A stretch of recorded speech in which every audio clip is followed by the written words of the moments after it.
may nakasama siya. Minsan meron lang siyang nasabi, may tumatak dahil tinamaan ka, may napuna siya na na-challenge ka. Kasi ganoon ang nanay, di ba? She's so passionate about everything.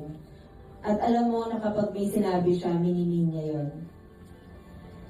So nanay, ang dasal ko lang sana masaya ka sa nakikita mo ngayon. Dahil ang dami namin na may baon talaga mula sa'yo. Ako, ang dami ko ng mannerisms na nakuha dahil sa'yo.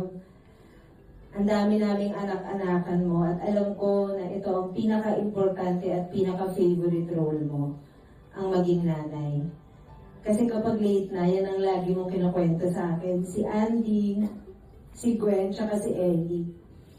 At nagawa mo yun, Nay. The best kang nanay. Maraming